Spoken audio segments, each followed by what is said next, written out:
सहनाववतु सहनौ भुनक्तु सह वीर्यं कर्वावहै तेजस्विनावधीतमस्तु मा विद्विषावहै। ॐ शान्ति शान्ति शान्तिः। ॐ सदाशिवसमारम्भां शङ्कराचार्यमध्यमम् अस्मदाचार्यपर्यन्तं वन्दे गुरुपरम्परम्। ॐ गुरुर्ब्रह्मा गुरुर्विष्णु गुरुर्देवो महेश्वरः गुरु साक्षात् परं ब्रह्म तस्मै श्री गुरवे नमः। ॐ सरस्वती नमस्तुभ्यं वरदे कामरूपिणी विद्यारम्भं करिष्यामि सिद्धिर्भवतु मे सदा। कार्पण्यदोषोपहत स्वभावः पृच्छामि त्वं धर्मसम्मूढचेतः यश्चेह स निश्चितं ब्रूहि तन्मे शिष्यस्तेऽहं शाधि मम त्वं प्रपन्नम्। ॐ वाङ्मे मनसि प्रतिष्ठिता मनो मे वाचि प्रतिष्ठितम् अवीरवीर्मा एधि वेदस्य मा अनिष्टः श्रुतं मे मा प्रहसिः अनेन आधितेन अहोरत्रं संदधामि ऋतं वदिष्यामि सत्यं वदिष्यामि तन्माम् अवतु तद्वक्तरम् अवतु अवतु मम अवतु वक्तरम् अवतु वक्तरम्। ॐ शान्ति शान्ति शान्तिः। ॐ भद्रं कर्णेभिः शृणुयामा देवः भद्रं पश्येमाक्षभिर्यजत्रः स्थिरैरङ्गैः तुष्टुवग्वं सस्तनूभिः व्यशेमा देवाहितं यदायुः स्वस्ति न इन्द्रो वृद्धश्रवः स्वस्ति न पूषा विश्ववेदाः स्वस्ति नस्तार्क्ष्यो अरिष्टनेमिः स्वस्ति नो बृहस्पतिर्दधातु। ॐ शान्ति शान्ति शान्तिः।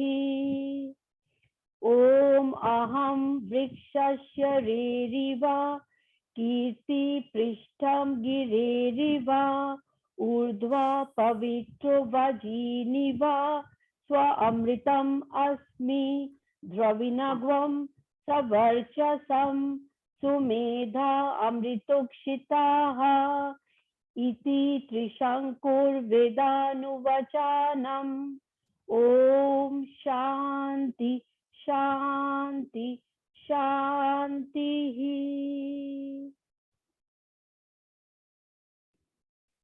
Very well done, Kakoli. I could see that you've put a tremendous amount of effort on every syllable that you're pronouncing. It was very, very well done, Kakoli. I think you just need a little bit more practice. There are just very, very small things like the ers and the rs. That's the only thing we need to focus on. So in certain cases where there should have been it comes out as and where it is it comes out as But that's only a matter of you just paying a little bit more attention to those ers and rs with practice. But other than that, I think there were only two things that I thought I should point out. One was Vishnuhu in the second shloka. It's not Vishnu, Vishnuhu. So there's that halant. And Nastarkshyo. Nastarkshyo. Nastarkshyo. Yeah, Nastarkshyo. Other than that, everything is pretty much very nearly perfect. You just need to, like, practice that ers and rs a little bit. So that will only come up with, more practice and all. But Okay. you've got like nearly everything correct. Okay. Okay. Thank you. Okay.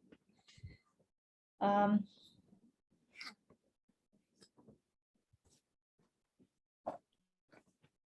okay. So in the last class, there were two main things that we focused on and we discussed. One of the big discussions was understanding how does a yogi keep evenness of view while maintaining diversity in functioning. Some bhav mein samta, व्यवहार में भिन्नता, right? So diversity in functioning even while keeping evenness of view. So we had big discussion on that. It is a very important point for discussion in terms of how we translate our principles into action in real life, right? So I thought we should bring this up so that we all remember that point.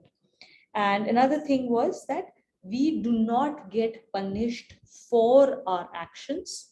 We get punished by our actions. And how do we get punished by our actions? Because every action has in itself a seed. So the moment we do an action, we sow that seed instantaneously in that moment. It happens together. So we sow a seed which will then sprout fruits of that action in accordance with the laws of the universe. And that's why we will be punished or rewarded by our actions and not for our actions by someone else. And the only way for us to not live through the consequences of our actions is to make sure that that seed gets roasted. And how do we roast those seeds? We roast those seeds through Karma Yoga, practice of Karma Yoga, by making sure that we are detached and dispassionate about the results. We are not attached, we are not creating any expectations out of the actions that we create, right? With that, I think let's move on. Shloka 35.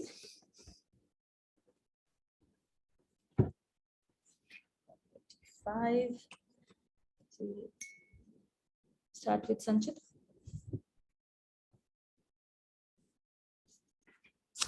Sanchita, will you read with us? Yes.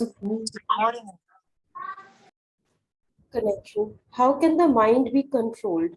The Lord says, Shri Bhagavanu Vacha Shri Bhagavanu Vacha Asamshayam Mahabaho Asamsham Mahabaho Manodunirgraham Chalam Manodurnigraham Chalam Abhyasena tu Kaunteya Abhyasena tu Kaunteya Vairagyena cha Grihyate. Vairagyena chadrityate. Asamshayam is without any doubt. Mahabaho is Arjun. Mano. So Mahabaho means mighty warrior or brave. Yeah. So I A think reference to Arjun. a reference to Arjun and invoking some of his qualities. So I'll actually talk about that after we finish. Yeah. Mano is mind. Dunir Graham, difficult to control. Chalam is excitable or unsteady or restless. Abhyasen, with practice. To Kaunteya. Kaunteya is again reference to Arjun when we are invoking his qualities as from a gross perspective. Vairagyen, dispassion. Grihyate, can be controlled. So just before this shloka, basically Arjun had asked an important question. Arjun had said that I have heard you extolling the yoga of meditation. I have heard you extol the importance of yoga and how it leads to controlling of mind. But then he expresses a doubt. And he says that, mind is extremely unsteady. It is extremely restless. It is very, very turbulent. So it churns a lot. Even if I control it on one thought, it will constantly churn it. It is very stubborn, right? It does not let go of what it holds on to. And we all know that when we've got a song stuck in our head for like weeks together, we'll keep singing the same song, even if we don't like it, right? So the mind is very stubborn and it is extremely strong. So Arjun expresses a doubt that given all of these things, I think controlling a mind is as difficult as trying to control the wind, which is nearly impossible. So then how do I handle this? How do I go about practicing your yoga of meditation? Because it just seems impossible for me to do it. And in response, now Sri Krishna ji is addressing that concern. So, yes, just read the italics and then I'll. The Lord said, O brave Arjuna, doubtlessly the mind is intractable and restless, but O Kaunteya, it is brought under control by practice, abhyasa, and dispassion, vairagya. Yeah, perfect. So, as Tuina just mentioned, this shlok comes about by a doubt expressed by Arjun. Now, who is Arjun? Arjun is all of us. He is representing us. He is representing our conundrum. So we are reading chapter 6, which is controlling the mind through meditation and then having yoga with him, connection with him. That is the same doubt we have, right? On a daily basis, we are aware of how chanchal our mind is, how active it is, how without even realizing we've spent 40 minutes thinking about something we don't need to think about, but we're attracted by the world. That is us. So and the next few shlokas, all the way up to 40 or so, is a dialogue between Arjun and Bhagwan. But all the questions that Arjun will ask are exactly the same questions we have. Right? So this is why this book and the journey of Arjun is our journey. He is allowing us to go deeper by creating a dialogue, which is the power of the entire scripture. That it's not just Bhagwanji giving a sermon. It is Bhagwanji giving a sermon to a person like us, who then allows us to contextually understand, express doubt. So that's the start of Shloka 35. Now, Bhagwanji, when he starts speaking, in the Gita, you would notice that he has many different names for Arjun. And he's used them differently in different shlokas, but it's always used with context. And in this particular shloka, he is called him Mahabaho, which means mighty warrior. It can also mean son of Kunti, who's brave. So, oh brave Arjuna is the translation here, right? Given to Arjun. Why is he using this word? He's reminding Arjun, Ki Arjun, you're a mighty warrior. You have defeated armies on the battlefield. And that is not an easy task. But you've done it with practice and a lot of effort and work. So he's reminding him, Ki you've done that, you can definitely control the mind. He's invoking his subtlety that allows him to be successful, right? So that's one part of the shloka which I wanted to emphasize on. And the second thing I wanted to highlight in this shloka, while Arjun asks this question for controlling the mind, this is a question we ask ourselves in front of any daunting goal. any big goal that we set for ourselves, this is that starting doubt we always have. I'll give you an example. If I were to say, hey, run a marathon, you have to run a marathon in the next year. It's important for you. The first thing you have is that, how can I do it? You have all these doubts. It's too difficult. I have a knee problem. I have this. I have never done this before. I'm now 40 years old. How can I start something new? I'm a father. I have to work. I have to take care of my wife. How can I now take 2 hours to run and exercise? It's too big a goal.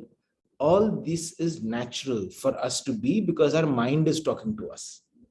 Just like Arjun's mind is talking to him and he's expressing these doubts. And whenever you have a daunting goal to achieve, come back and read Shloka 35. Mark it. Because this is advice or this is principle regardless of what type of goal you want to achieve. Yeah. The third thing I wanted to highlight here is how Bhagwanji tackles the question. So Arjun here has asked him a question. How can the mind be controlled? I think it's too difficult. What did Bhagwanji do? Or how does he say it? He doesn't dismiss the question. He's not saying, nahi, arey bahut aasan hai. It's very easy, just do it. He did not immediately give advice. His first line is that of empathy and acknowledgement. Doubtlessly, the mind is intractable and restless. And this is also something I wanted to highlight, is when people come to us or when we are in a position to talk about, listen to others, we so quickly tend to give advice without empathizing. Or tend to be dismissive. Or tend to be dismissive. Because you have achieved it. You're like, arey yaar, ho jata hai. Wake up at 5 a.m. in the morning and start running and do this and do that. Any Without marathon. empathizing about what is the starting conditions of the other person who's trying to talk to you. Correct. So the marathon analogy, if you go talk to an ultra marathoner that I want to start running a marathon, was training plan, schedule, everything starts immediately. Right? And then we all take these plans and then within a week, our enthusiasm kind of fizzles out. But these are small details that we have to bring into our lives when we work and deal with people. Are we acknowledging, are we empathizing with people before we talk about the principles? And I think the principle itself we will go through because those are very important. And then again, what we have always talked about from the beginning, right? Bhagwanji does not give advice unless asked for. How many times we give unsolicited advice, right? We give unsolicited advice by bucketfuls. So we think we're giving advice to people because we're trying to help them. And in reality, most of the times, the unsolicited advice comes from a space of ego, where we're in a space where we feel good about giving that advice, where we feel somewhere like it validates us in some fashion, or it creates a perception of power in us, which makes us feel good about ourselves. मैं Gita पढ़ती हूँ, so I know. So let me tell you what the real principles are. Or may not be, it could be just anything. But whenever unsolicited advice comes, it comes from that space of ego. And that's something that we have to be very careful about. I can tell you it comes most with the greatest flow between spouses. Or siblings. Or siblings. And so desire, if you ever look at any picturization or depiction of desire, the Kamdev, he always is shown as somebody who is hidden. He always hides. He never comes out in full this thing, right? He hides behind trees, he hides behind bushes before he, hits his victims with his arrows. What is that? Why is he always hidden? Because desire always comes hidden behind high sounding principles. And that is what we need to be extremely aware of how many times we have a desire to feel validated or desire to make the other person feel wronged. And we do that behind high sounding principles. Yeah. I mean, just to add to that, right? Arjun is expressing vulnerability here, right? On behalf of us. He's expressing doubt on behalf of us. And when someone comes who's vulnerable or is in doubt, I wouldn't say the word we, but sometimes I'll tend to be like, Arey yaar, why are you talking down to yourself? Like you tend to acknowledge the other person's weakness that we all share. But look at the way Bhagwan Ji has done it. He's not telling Arjun, why are you thinking like this? He's reminding Arjun, you are a Mahabaho. You are a mighty warrior. You've done this before, you can do it again. So this is where he's using Arjun's own qualities and reminding him that, yeah, you're in doubt, but remember who you are. And what does that really mean in our everyday life? People rise to the expectations we set for them. If we are constantly telling somebody you're useless, you're not good enough, they will be exactly that in relation to you. So if you're constantly saying that, and that is true for ourselves as well. If we are constantly telling ourselves, I'm not good enough, I'm not worthy of love, I'm not worthy of this promotion, I'm not good looking, I'm not fat, good I'm looking, intelligent. I'm not intelligent, I can't deal with stress, I can't meditate, I can't do this. Any of those negative conversations, if we create for ourselves, we will rise to that expectation that we set for ourselves. And similarly, we will set those expectations for others and we will imprison them in relation to us within those boundaries.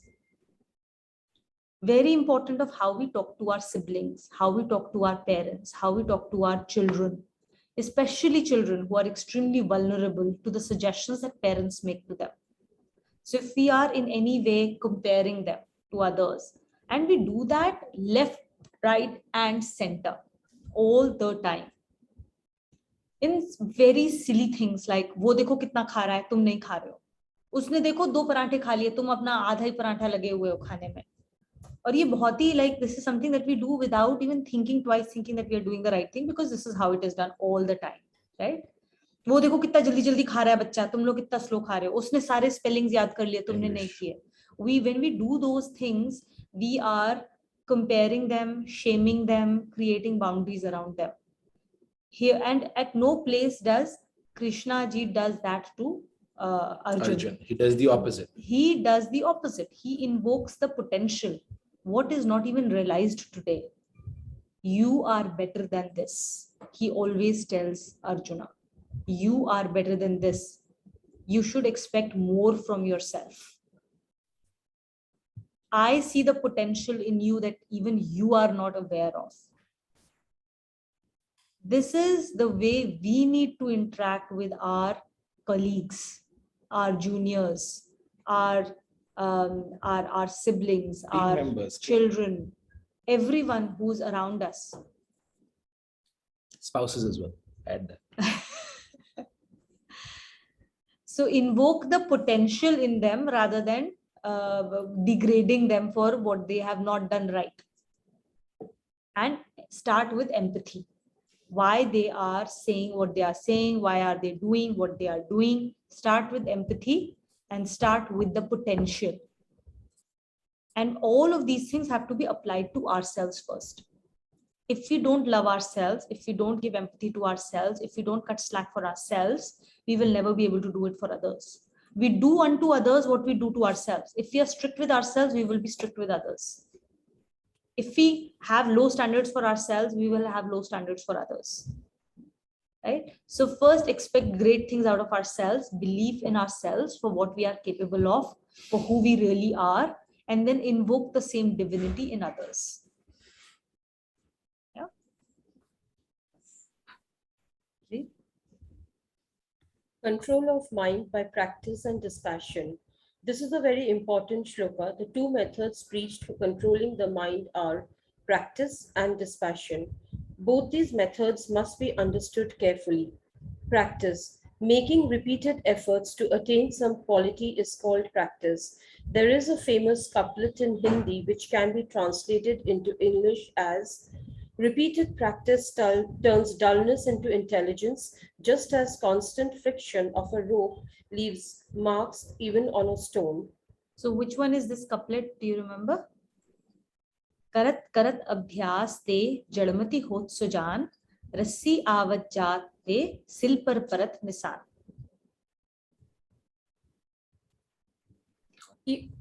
Even though a rope used for drawing water from a well is much softer than the stone on which it moves, continuous friction enables it to make marks on the stone. Similarly, practice is of paramount importance in controlling the mind. One should never despair in practicing nor be discouraged by initial reverses. Relentless practice lies at the root of all forms of success in the world. As said in Shloka 26, whenever the mind runs after objects of the world, it should be brought back with fortitude. For this, perseverance and sustained efforts are necessary. Complete success in a discipline is achieved by faith in the benignity of the Lord and by an earnest prayer to vouchsafe that benignity to the aspirant. Yeah. So I think we all understand this, and we all have implemented this many times in our own lives, right? We appreciate the value of it. But as we grow older, we do less and less of it. Kids do it the most, right? Kids do it the most. Kids are just constantly. It comes naturally to them. It comes naturally to them where they're constantly doing practice. Right? They're practicing constantly how to run, write or type. But remember when we first started typing, 1 finger, 2 fingers, 3 fingers, 4 fingers, then we went to typing class. And even in that, I mean, I don't know how many of you've been to typing class, but I started on a typewriter, that A, S, D, G, like all of that. My fingers used to hurt, but a month of that, and it's a lifetime now of me unconsciously typing. Right? But everything starts with the element of practice. But somewhere along the line, as we grow older, we somehow give up this principle. Because we come to think of ourselves as, oh, I know how to do it. I'm self-sufficient. So I don't want to get hurt. I don't want to get injured. I don't want to experience pain. Or the pain of learning a new skill. I don't want to go through that pain of growth that always comes with growth. Yeah. And right? And shame that comes from failing. The shame that also comes from not knowing something. To say that, oh, I don't know how to do this. Let me go and try. Accepting that is also hard, right? But learning anything new involves practice and involves giving up your ego. So if you are today, I'm going to stretch the typing example, still don't know how to type, and you type while looking at the keyboard, all of that, you wouldn't want to change it because you don't want to accept that, oh yeah, I could actually, this would greatly affect the way I actually increase my efficiency. You're like, nahi, abhi tak chal raha hai, to chalega. And that mentality seeps in all aspects of being. I'm happy only. I don't need to learn anymore. Gita is for those people who are sad. Right?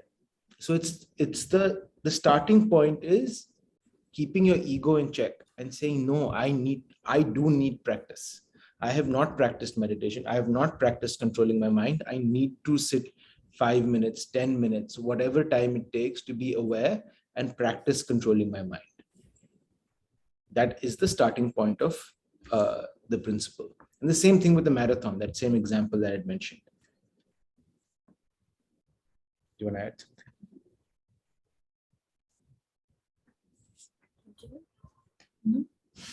Dispassion. Inclination towards worldly enjoyments leads to a sense of pleasure in and temptation for them. This can be termed passion towards them. But a cool analysis leads to the conclusion that the outward show of temptation and glamour in the enjoyments is only a sham, and they, in fact, cause suffering, pain, and intense trouble. A constant contemplation of this fact and the enlightening company of self realized souls would afford a glimpse of the Lord's grace, which completely wipes out any solicitude for enjoyments of the world. This is what leads to dispassion. It must be clarified that the objects of the world are not vicious or reprehensible in themselves. It is the craving and solicitude for them which makes them so. By a change of attitude towards them, they often serve as useful tools for service to others. It is due to the craving to enjoy them that they cause disappointment. Yeah. So this is the principle vairagya, in English called dispassion. This is a very important principle, and that's something we'll talk about over and over again.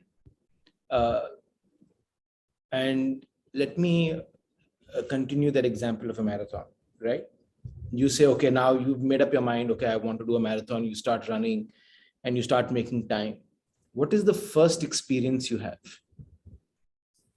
whenever you start this daunting goal? You will have, your mind will say, oh, I don't feel like doing it today. I'm feeling tired. You'll come, you will sit in your sofa, with at least, you will like force yourself to wear the clothes, you'll be wearing your sock. And then your son will come, Papa, please play with me. That temptation will come, chalo, let me go play. The wife will come, let's go out for dinner. Let's go for something else. And then if you don't, and then what happens over a period of time, people will say, why are you spending so much time doing a marathon? You're fit only. You don't need to lose more weight. You're looking so good. All these doubts, worldly enjoyments, people as well, in very good intentioned people. You try and do fasting, within 24 hours, you'll have 4 people to tell you, why are you fasting? Why do you need to fast? Eat, yaar. Today to I've made samosa. Try just today. These temptations are bound to come. And they are coming because of our prarabdha. They're coming They are because all of our prarabdha, right? So if you are trying to leave alcohol and you have expressed in the past that you like alcohol, then 20 times you will have people push you into that, right? Like, oh, one for the road, this is the last time. Like, you'll have all kinds of very well-sounding reasons as to why you should drink just today and give up your tap. Right. Similarly, food, right? If you've expressed a lot of craving for food and then you decide to fast, your prarabdha will come in front of you through people, through circumstances, through events, through things that will happen, which will test your resolve, essentially. How strong is your resolve? If you decide that I want to not be this angry person, I want to control my anger, I want to control my irritation and all of those things.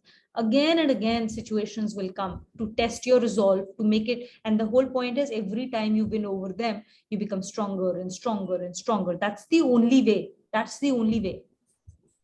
Till you come to a point where everything becomes easy. Then it doesn't even bother you. It will come and it will go. You won't even realize that something has come. What used to bother you earlier would no longer bother you.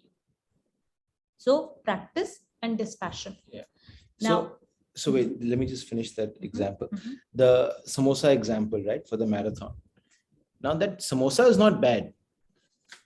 The samosa, if you've exercised and you need nourishment and you want something tasty, by all means have that samosa, and your body will digest it, and it will be limited quantities. in limited quantity, of course. It serves its purpose, and that will allow you to go and do your duty even further, right? The samosa is not bad.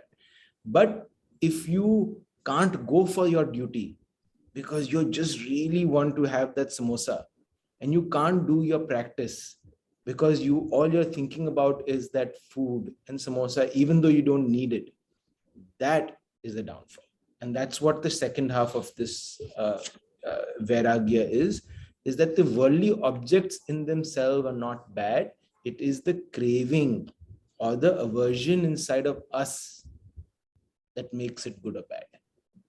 The object is an object is an object. Simple. It is how we experience it that makes it healthy for us or unhealthy for our spiritual growth. Yeah, so like having coffee is not bad, but if you get up in the morning and you don't get that coffee that you want, and that really spoils your mood, that means you're attached to that coffee. When you get that coffee, by all means, enjoy it, thoroughly enjoy it, be grateful for that experience. But if it's not available and that is stopping you, that's making you upset, it's making you angry, it's making you unable to function, and you're like, I can't go and do my duty that I need to, then you have to pause and ask yourself, what's going on here? And There is definitely an expectation, there's definitely an attachment. And maybe today this absence has occurred for me to become aware of how attached I have become to this thing. And I need to do something about this attachment. yeah, I mean, just at that moment, as Tuna is saying, you don't get the coffee, just say, this is my chance to implement Vairagya. Mm. This is my chance to implement this principle, and I've got that opportunity now. Fantastic. Practice karte hai ab isko. To do Right. the same for, when you are not getting your 25 pillows to sleep with. This passion for the pillows. Bedroom conversation later, please. Okay, so Please go ahead. continue. To explain the implication of practice and dispassion, an analogy would be useful. If a field is to be irrigated, a channel has to be dug from the source of water to the field. Practice is comparable to the effort made in digging the channel. Once the channel is dug, it would be necessary to raise its boundaries so that water may not flow out. This is comparable to having dispassion. In making the thoughts of the mind dwell on the Lord, repeated effort is made to direct the thoughts towards the Lord. Simultaneously, the flow of thoughts has to be protected from getting diverted to the objects of the world. And here we have to now go deeper, right? On chapter 6, we're not the Arjuns of chapter 1, right? So at a deeper level, how does this attachment come into play? So you will say, oh, I want to divert my thoughts to the thoughts of the Lord. I want to do my duty. I want to do all of those things. Right now, in this moment, you create a practice for meditation. You create a practice for, say, puja, or a practice for, whatever ritual you've created, reading Gita. I want to read my 2 shlokas every day, right? And I have set aside my time. I practice my discipline. On a certain day, there's something that comes up that puts a vigna, that puts a barrier in you doing that practice. And if that creates a feeling of displeasure, anger, upset in you, then whoa, you've become attached to that practice itself. And that is how subtle things can get. That's how subtle. You take attachment from one thing, it will start attaching itself to another thing, and another thing, and another thing. The only thing, now mind does want something to get attached to. Why does this happen? Because mind has a tendency, it needs to attach to something. The only thing it should attach to are the principles. Because when you're attaching yourself to the principles, then you're attaching yourself to the Lord, not the rituals, not the practices. Rituals and practices are still in the world of the gross world. They are still in the world of Maya. So whether you are reading your Gita, your 2 shlokas a day, and something gets in the way of that, you're doing a practice of meditation, you're doing a practice of bhajan, whatever it may be, end of the day, they are still in the world of Maya. Why you are doing them? What is it supposed to lead to? Those are the subtle principles to which you should attach your mind to. Which means that if someday something happens and you're not able to do those rituals, those activities, those practices, what you invoke is, oh, this is the reason why I've been practicing it. The reason I've been practicing it to ensure that if something comes up which will get in the way of me trying to do something that I'm supposed to do, how do I react to that? Can I be calm and practice it in this moment? So mind needs to attach it to the subtle principles and not to any of the practices. Very, very quickly, we take a principle, we convert it into a practice, and then we forget about the principles, we get attached to that practice very, very quickly. And that is the Bhishma Pitamaha's consciousness. He had taken a certain vow for a certain reason. Eventually, he forgot the reason why he had taken that vow, and he became attached to the physical manifestation of it. That I have given pratigya to protect the person who sits on the throne, not the throne, not the principle that that throne represents, but the person who sits on that throne. So his allegiance transferred itself from the subtlety to the physicality, to the gross. And the moment that happens, when the principle behind that gross, and there is a shift between the principle and the gross, the subtle and the gross no longer represents the subtle principle, you are unable to move to the principle, and you get away from the principle, which is why Bhishma Pitama found himself fighting from the side of the Kauravas. Such a great man, such a wise man, with all the things that he knew, and he was so revered, he found himself fighting on the side of Kauravas because his allegiance was not to the principles. His mind shifted away from principles to the gross that it represented at some point of time. And eventually that gross factor moved away from the principles, and his allegiance moved with the gross rather than moving with the subtle plane.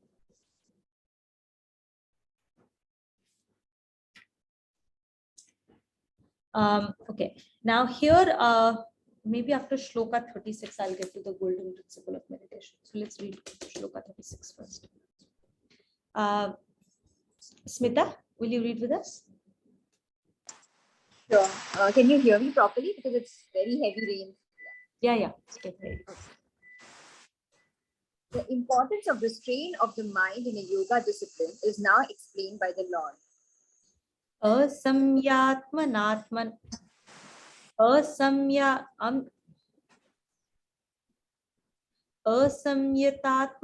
योगः असंयतात्मना योगः दुष्प्राप इति मे मतिः दुष्प्राप इति मे मतिः वश्यात्मना तु यतता वश्यात्मना तु यतता शक्यो वाप्तुम् उपायतः शक्तो वाप्तुम् उपायतः.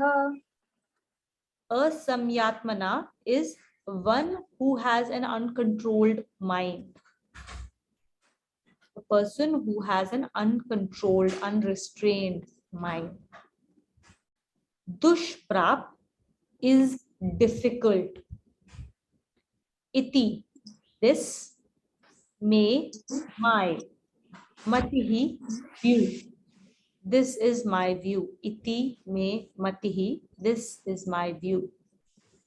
Vashyatmana, one with a restrained mind. Asamyatmana was one who has an uncontrolled mind, and Vashyatmana is one who has a restrained mind. Yatata, one who makes sustained effort.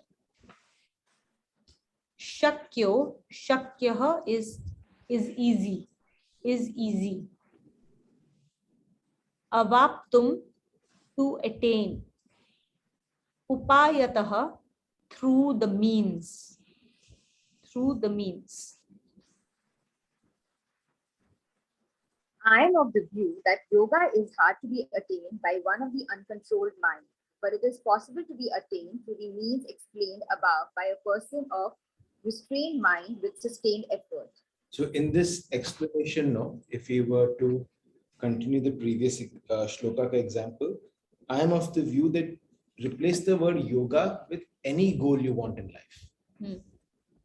I am of the view that marathon is hard to be attained by an uncontrolled mind, but it is possible to attain through means explained above with a restrained mind and sustained effort.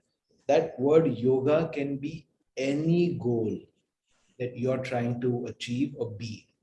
You want patience, you want love, you want kindness, you want to practice Gita, you want to be a yogi, anything, right? So that's why this Shlok 35 and 36, when read together, are really powerful. So when we are stuck and feel like things are very daunting in front of us, just come back and read these two shlokas. And they are also easy to understand because they directly speak to us with something that we have experienced. Now, take this a little bit higher and apply this to whole of Gita. The principles explained in Gita are applicable at the subtle level and at the gross level, because the principles are the same that drive the entire universe at every level of creation, however subtle, however gross it may be. Which is why, if we focus on the principles and if we become a person who embodies these principles, if we move away from doing to being, that means we are living the principles in every single moment of our life. Then Bhagwanji says, like, everything else in the world you don't have to worry about, it will come to you. So don't focus on petty things like, oh, will I get my promotion? Oh, will I have a baby? Oh, will I have this? Oh, can I get more money? Like, all of these are such small things of life. They will come to you when you need them. Focus on the higher principles. How can I be? Don't ask when you pray to Bhagwanji, don't ask him for more money. Don't ask him for any of these worldly desires. Ask him to help you inculcate the principles in your life, because then you have the entire world in your hand. You understand the laws and you know how to run with them. The rest of the world will fall in place. And have your principles correctly placed. Every action, the purpose of that should be correctly placed. Then the world is in your is going to dance in front of you. And that is the Brahma's creative power in you. You can create anything because you understand the laws and you embody them, you use them appropriately. Creation of the world will happen like this. So all of these laws are, that is why we need to focus on being. Focus on being, everything else will become very easy for us. Control of mind, essential for yoga. A person of uncontrolled mind is not fit for yoga. Just as a thread has to be pointed for passing it through the eye of a needle, similarly, all thoughts of the mind have to be concentrated for attaining to yoga. Once the thread is pointed, it is easy to pass it through the eye of a needle. Similarly, even a restrained mind can be directed towards yoga only with great caution. But control of mind alone is not sufficient. Constant effort is also needed to direct it to yoga. Many people think perhaps yoga is helpful for securing happiness only in the hereafter. This is a highly mistaken notion. As explained in Shloka 22 of this chapter, yoga leads to unearthing the source of everlasting happiness in one's inner being. It also steels one to successfully withstand the onslaughts of the severest miseries of life. This change in the texture of the inner being makes one totally independent of what happens here or in the year after. So let's pause here. Let's just pause here, right? We've talked about this earlier also, that heaven and hell doesn't exist in hereafter. It is on earth. And moksha is not something you attain at the end of your life. It's something you attain during your life as your practice moves forward. And all of our goals is to attain moksha in this life while we're living. So it's something that can happen now, or it can happen in this life as long as we put in the practice. Yeah. So the But the word second- yuga, right? They say in this yuga, in that yuga, or after your life. The word yuga is basically, the word comes from yog. It means connection. So a yug is basically every moment that connects another moment. That means everything that we are talking of is kshana kshana. It happens in every moment. So the life is, or the hereafter is the next moment for this moment. For the moment that is in present, the very next moment that comes is hereafter, because this moment is dead. Life and death happens in every single moment. So the actions that we do, the swarg or the parlok or the hell that we experience happens in this life in the very next moment. You have to get down to that subtlety. Gross is my entire life, right? But at the subtle level, every second, death of every second, there's a death of every second that's happening. And we have to go to the next second. So hell and heaven happen with our actions in this very life. And we have all experienced it in different forms through the misery that we experience in our mind, or the happiness, or the elation, or the peace, or the bliss that we have experienced in our lives. Those are the heavens and the hells we are constantly creating and experiencing for ourselves. And this is what we need to liberate ourselves out of, so that we are not in the cycle. Now I'm happy, now I'm sad, now I'm anxious, now I'm free. Instead of that thing, can we stay in a constant space of happiness and bliss and calmness and peace? That is where we are going to from this cycle. That is the cycle of death, not just at a gross level, but at every second, every second. Kshan Kshan. In chapter 4, Bhagwanji had said, Dharmasya glanir bhavati bharata abhyutanam adharmasya. Basically, he says, no, in those two shlokas, in shloka 4, where he says that I am born in every moment there is an adharma. Kshan Kshan, he says, Sambhavami yuge yuge. That yuge yuge is not Treta Yug and Kal Yug. Yuge yuge, every second, Kshan Kshan mein I am born when there is adharma.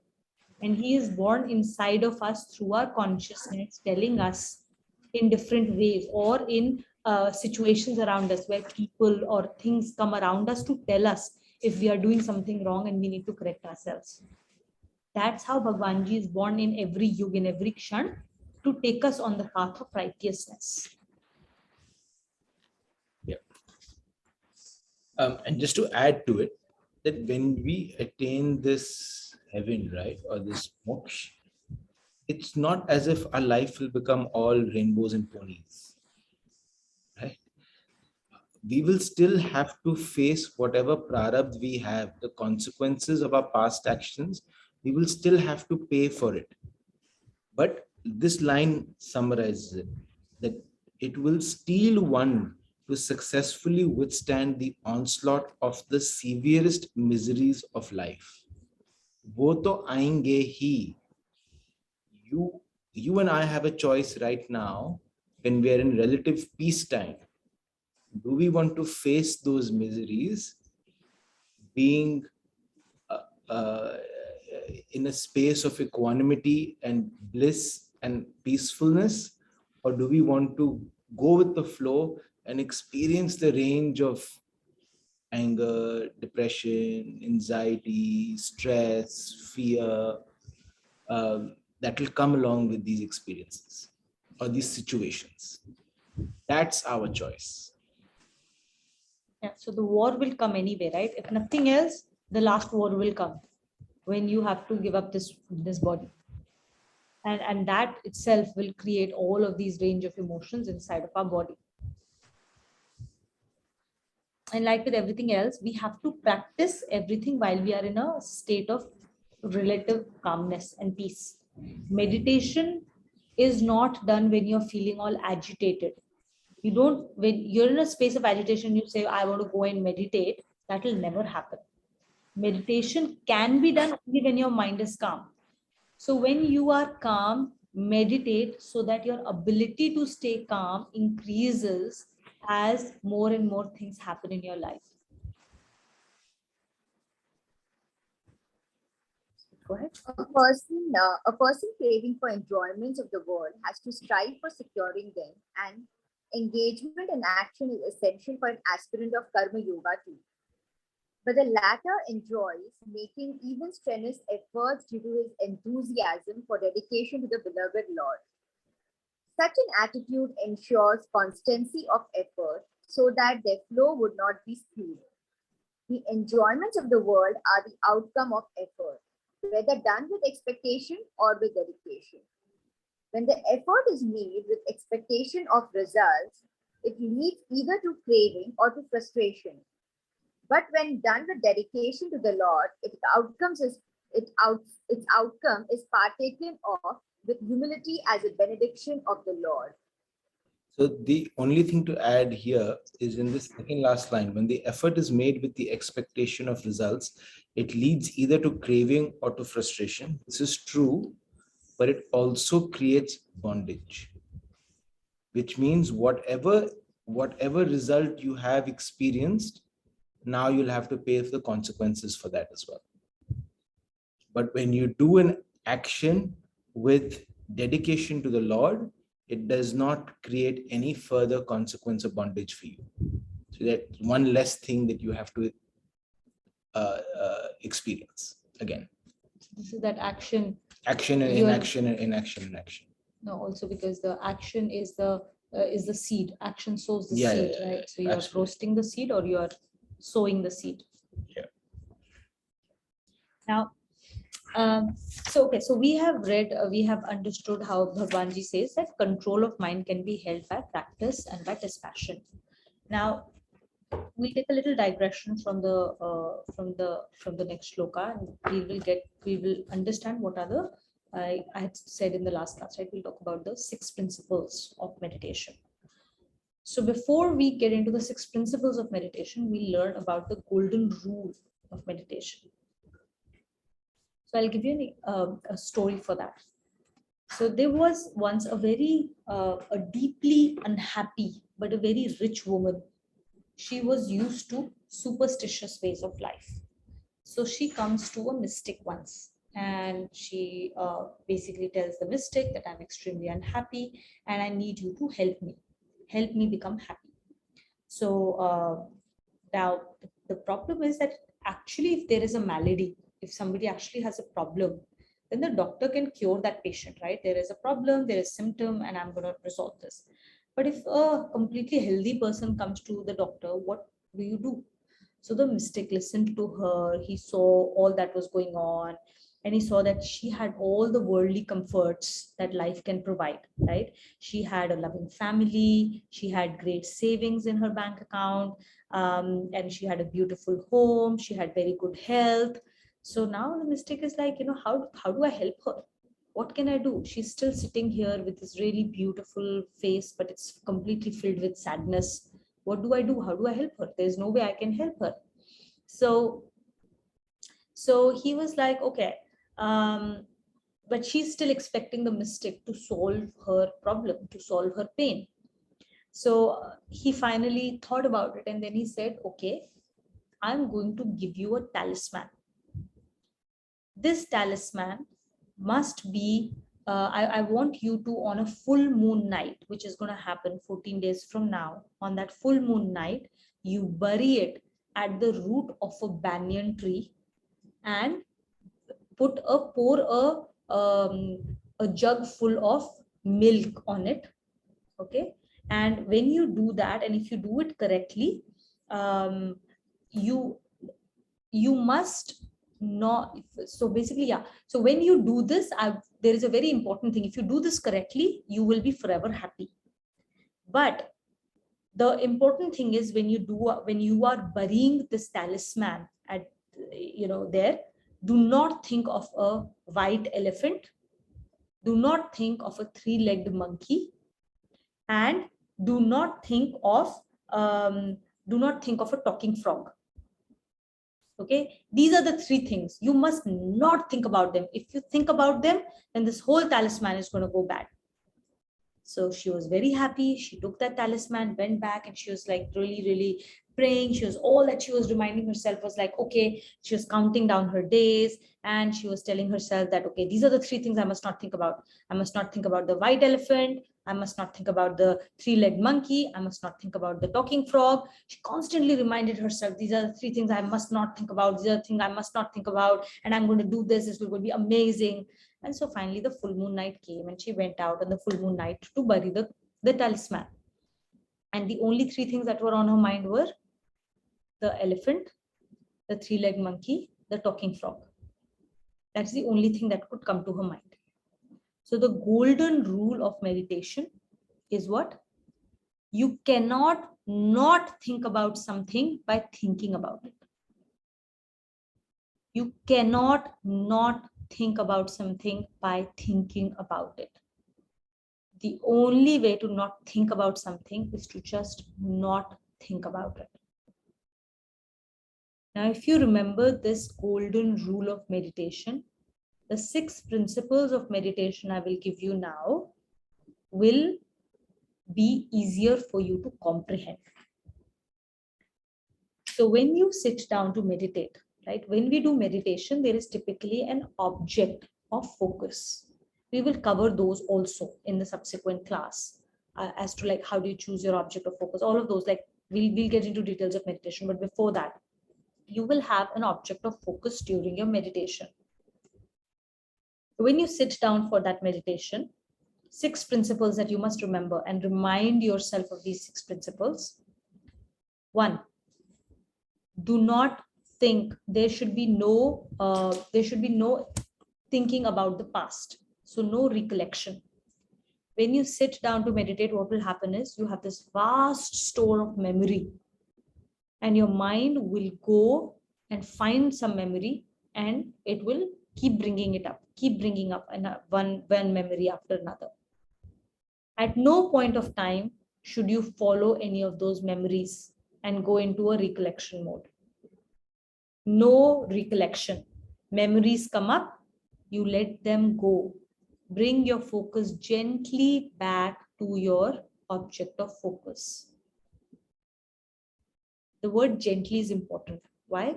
Because you should not at any point of time berate yourself. Oh, look at this, I'm not able to focus. No. Gently bring it. Okay, it happened. I can see that thought is coming. Go back to your object of focus. So no recollection.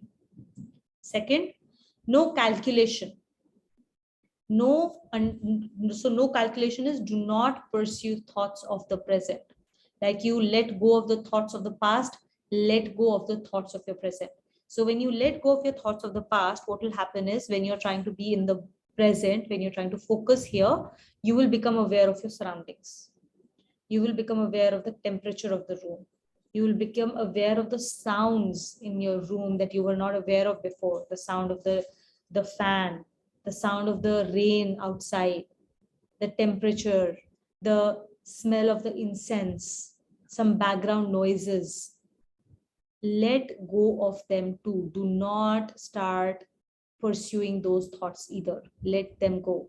No recollection, no calculation. Now, when you have let go of all of them, what will happen? Your mind will start imagining. No imagination. Do not imagine what will happen in the future. So your mind will basically start to conjure up things in the future. What will happen if your meditation is successful? What will you become capable of? Or some thought from the past which will go into the thought of the future immediately. And if you are not vigilant at this stage, you will find yourself daydreaming very, very quickly.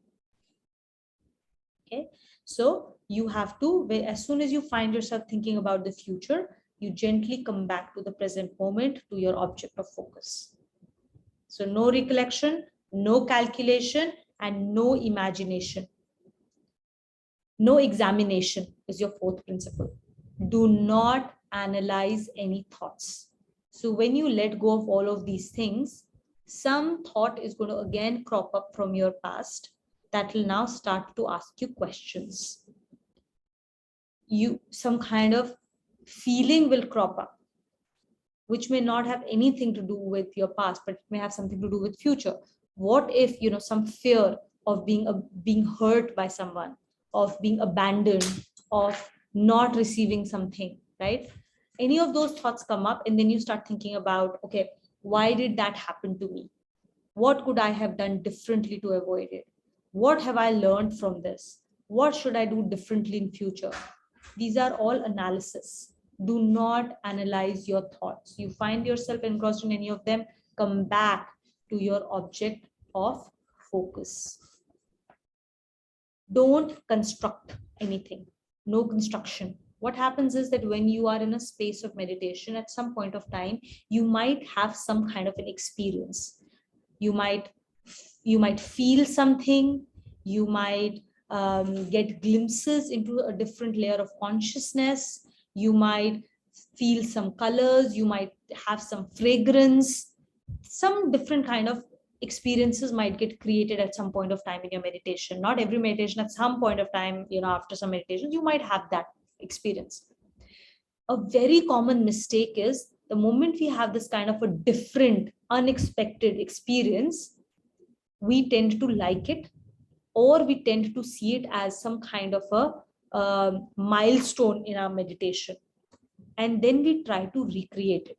We start to crave, or we start to wait or expect the same experience to happen again. It's a very common mistake. Do not do that. It's a big mistake. Okay. So the moment you find yourself desiring a certain type of, any kind of experience, then you bring yourself again back to the present moment. Get yourself back to your object of focus. So no craving and no construction here. And the final one is no digression. Do not wander and just stay in the present moment. So what happens is that when you are meditating and you're completely being in the present, things are going to come up from your consciousness. And it will come up in the form of emotions. It will make you laugh. It will make you cry. It will make you feel sad. Different kinds of emotions may come up. Do not analyze those emotions either. Do not get into those emotions. Now, you can't plug your emotions away, so you will experience them, but do not try and find their cause. Why am I feeling so sad? Why am I feeling happy? Why am I crying? Do not try and find their cause. You can do it after your meditation if you want, but not while you are meditating. Let them wash over you and keep your focus back on the object of meditation. Now, what happens is that when you try and analyze your emotion or your thought, right? That is also a type of meditation, by the way. It is called contemplative meditation. But if during your meditation you get into that path without you, when you are trying to focus on something else, it will be a hindrance to your meditation. When you get into a contemplative meditation, it's a different type of meditation. Then you are already training your thought to follow a singular thought in its entirety. Okay, that is a different type of meditation. But when you're trying to do a meditation on an object on which you're trying to focus on something, and at that time, any kind of analysis of any thoughts or emotions is going to be detrimental to your meditation. Okay, so the greater effort you put into these principles while you're meditating, bringing yourself back, then you will gain greater mental stability. And if you don't, then you can sit for 30 minutes, 45 minutes, or an hour. You will only get subpar meditation. Okay, so these are very important principles. So in a nutshell, don't brood, don't resent, don't repent, don't examine, don't analyze, don't imagine. Whatever comes, let it pass. If you don't follow a thought, it will die, it will wither away on its own because you're not giving it energy. The only way a thought survives is through the energy we give to it. The more we think about it, the more we indulge in it, the more energy we are giving to that thought or emotion. And that is the only reason it will continue to persist. We are the energy givers through the consciousness inside of us. That Bhagwanji that inside of us is the only source of consciousness in this world. Everything else is unconscious, right? So we give energy.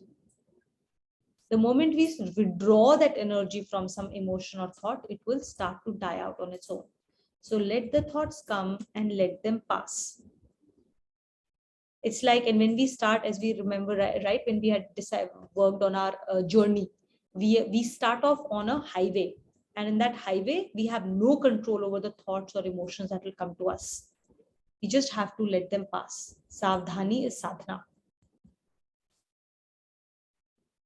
So when we continue with these these principles, then at some point of time, we will start to see the actual beauty of meditation. But we have to persist. Abhyas yoga. Very, very important. We have time for the next one? Yeah. Shlok 37. Rashi, will you read with us? What happens if the control of the mind is not complete due to insufficiency of effort or due to some shortcoming in dedication? What would be the position of such an aspirant in this world or the hereafter?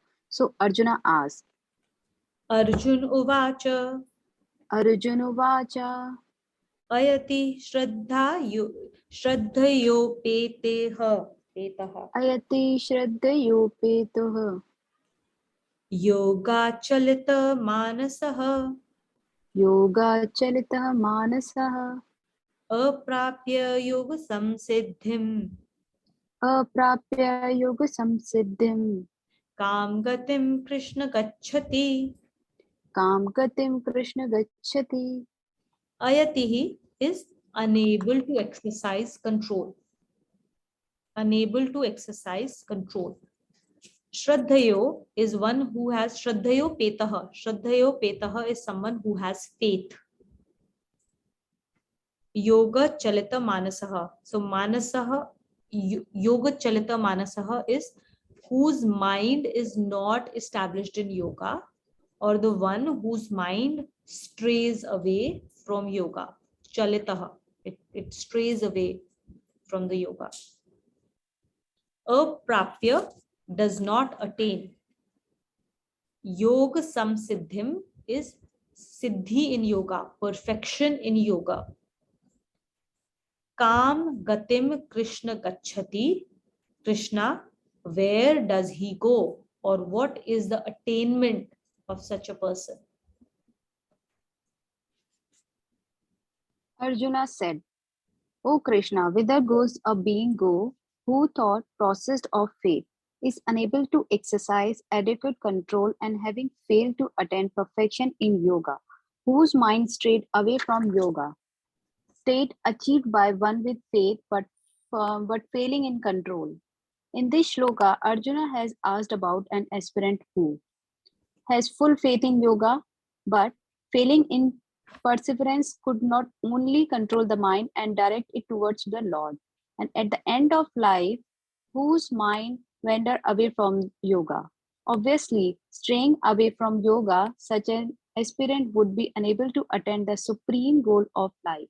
The question is, would the lapse attain the punishment of being born in 84 lakhs form of creation, or would the Lord give protection in any way?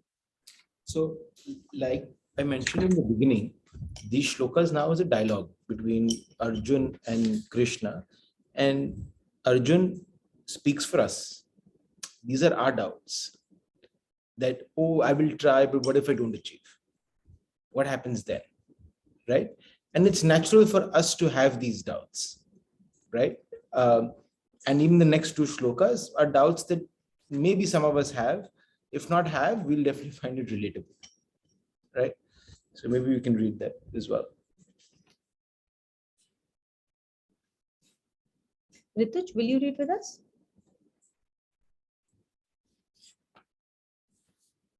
One. Yeah.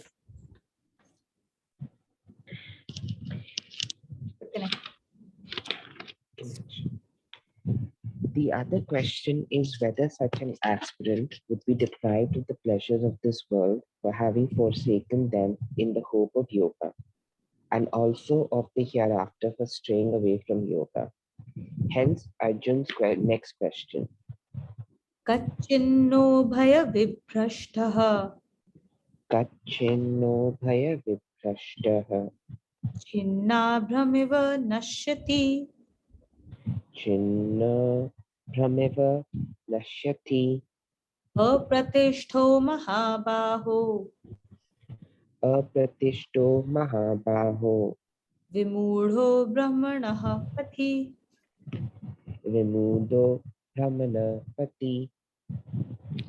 Kachino is Kachin is kya? Wood.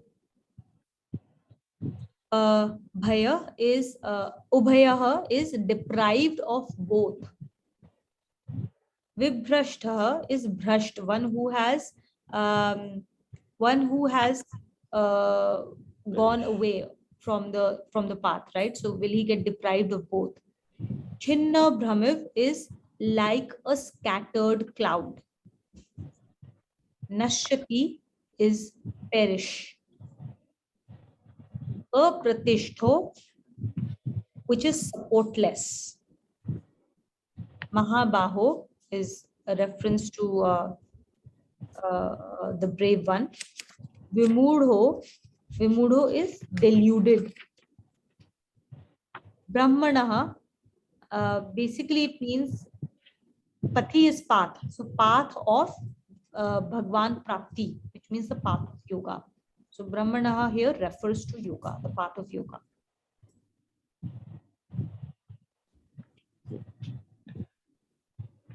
O brave, deprived of both, would the aspirant not perish like a cloud scattered by the wind and be distracted and supportless in the path of yoga? Fear of losing both this world and the hereafter. Distraction in the path of yoga means deprivation of the attainment of the supreme goal of life due to distraction of the mind. Supportless means deprivation of the enjoyments of this life due to giving up of the fruits of righteous acts. The culmination of righteous acts is said to lie in heavenly enjoyments. To be deprived of them is here spoken of as being supportless. So now let's walk through the journey of his questioning. No, first he questioned, boss, mind is too hard, yeah. Like I have observed it now, I know what it is. It's too turbulent, it's constantly in action, it's constantly talking. I don't think it's really difficult to control. Bhagavan says, yes, it is very difficult to control. You need to do practice, and you need to practice vairagya, dispassion, to calm it down slightly. And everything, if you do from a meditation perspective, it will help you. Then his next question is, okay, I understand that, but what if I can't do it properly? So I'll give it a shot. I'll do it for like a month or 2 months, but then I again get distracted in the world. What will happen then? And then he says, what if I keep trying for the rest of my life, but I don't get it? So I'm not here, I'm not there. I'm not enjoying this world. I'm not enjoying the hereafter also. I've not attained bliss. So what use is my life? Right? What, like, where am I stuck then? And then he says, only you, the next shloka, he says, only you, Bhagwan Ji, can help me eradicate this doubt before I get started. Because I don't want to be stuck in limbo. I don't want to try and put effort in this, but not achieve this, and then not enjoy anything in my life. I have no pleasure whatsoever. Right? So that's his train of thought right now. And what Bhagwan Ji will say in Shloka 40 will make things quite clear. Yeah. Kavita, will you read with us? Shloka 39.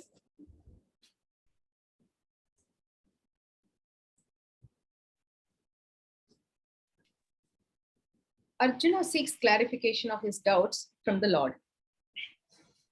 Etan me samshayam Krishna. Etan me samshayam Krishna. Chetum arhasya sheshatah. Chetumarhasya sheshatah. Twadanya samshayasyasya.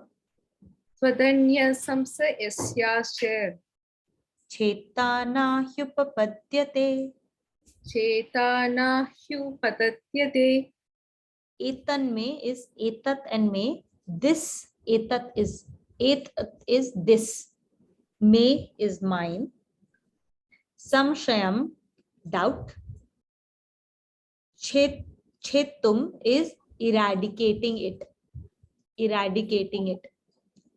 Arhasya, capable.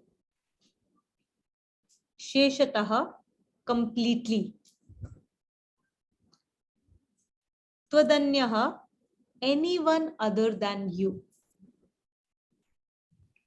Samshaya is this samshayasyasya, this doubt. Cheta, remove. Na is not. Hyupadyate is impossible to get.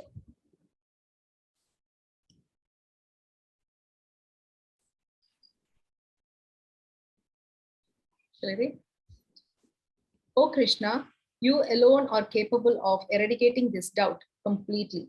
I see no one else who could remove this doubt of mine. Eradication of doubt only possible for the Lord. This problem posed by Arjuna does not concern only the enjoyments of this world, but also the path which would be taken by the self after death. The solution to this problem cannot, therefore, be found on the basis of intelligence or logic based on the worldly considerations.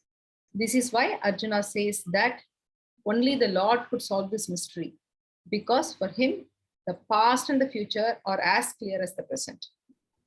Whatever the Lord would say would be a complete solution of the mystery, leaving no scope for assumption or surmise. So this is, so I've already explained the chronology, but what I would want to highlight is that this shloka also subtly reminds us that when we are looking for spiritual answers, look at it in the scriptures, in the book. Don't necessarily look at it from people around you. Each person's context might be slightly different. They will explain it differently. Eventually, the real truth is in the scriptures. Come back and read this. Don't look at it around. Don't look for it around. It is not necessarily just a question of logic. It is beyond that. Right? So it's just he's serving this as a reminder that when you have doubt, and you will have doubt, we will have plenty of doubt on this path. As long as you practice, you will have doubt. Like you practice for a marathon, you will have doubt. Are yaar, abhi 7K kiya and I'm almost gone. How can I do 42? Right? When you're in doubt, come back to the scripture. And the more we practice, the more we cleanse our antahkaran, the easier it is for us to interpret. The scriptures will speak back to us much more clearly. But this is the answer for everything. Whenever you have a question, come back to this. The answers will come from the book. Should we stop here? 54, 55. This one will take time. Yog brushed. You brushed is the next one, no? So 40 we can probably do, or you want to take both 40, 41 together? They're connected. Yeah. Okay, so we So will we leave answer the everybody in questions. mystery only. The answers will come in the next week. It's like, you know, the movies, no, and the way they do the what do you call it, the TV series. Janne ke liye dekhte rahiye. So come back and do the next class to get the answers. I like that. We should do it in every class. When you were explaining the principles, you were saying that focus on the object. So before you sit for meditation, you have to think of something in front, like you have to think of an object and focus on that, means a physical object or something mentally, and start the meditation. Yeah, so in some class, I want to focus on that. Like we've been talking about getting the background of meditation so far, right? In at least one session, we'll devote to understanding how to do meditation. So there are different types of meditations, one of which is a concentrative meditation. In concentrative meditation, you take an object of concentration and you train your mind to think about it. Now, that object of meditation, there are lots of different types. You can take a sound, a mantra, a physical object, something in your mind. Like there are lots of different things on which you can focus on. You can focus on your breath. So this is one type of meditation called concentrative meditation. It is an important meditation to do. And then there is another meditation called contemplative meditation, which is a different type of meditation. Then there are spirited meditations. There are 3, 4, 5, I think, different types of meditations, which we will discuss the forms of them, what they mean, how do we do them, what are the benefits, what are the different circumstances. And at some point of time, you will find yourself doing different types of meditation for attaining different types of goals, for training your mind. It's like you don't just go for aerobics. You do aerobics, you do strength training, right? They all serve different purposes. You will go for a run or a swim or lift weights or do aerobics or Pilates, right? They are all exercises, but they serve different purposes. And sometimes it is good to mix different things to not get bored in a certain routine, right? So we will similarly, there's a repertoire of different types of meditations, which we will learn about and we will practice them in our lives. So we'll focus on them in one of the classes. I'll see at maybe in the next class, or maybe, after we finish the entire chapter, we will get into a class of, understanding more about these forms of meditation. Thank you for the question. Should we do the closing shlokas? Yeah. Om Sarvesham Swastirбhavatu, Sarvesham Shantirбhavatu, Sarvesham Punam Bhavatu, Sarvesham Mangalam Bhavatu.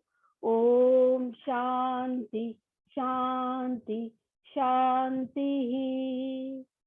Om Sarve Bhavantu Sukhina, Sarve Shantu Niramaya, Sarve Bhadrani Pashyantu, Ma Kaschid Dukha Bhag Bhave. Om Shanti Shanti Shanti. Om Asatoma Sadgamaya, Tamasoma Jyotirgamaya, Mrityurma Amritam Gamaya. Om Shanti Shanti Shanti. Om Purnamada Purnamidam Purnat Purnamudachyate Purnasya Purnam Adaya Purnam Eva Bhavishyate. Om Shanti Shanti Shanti. Om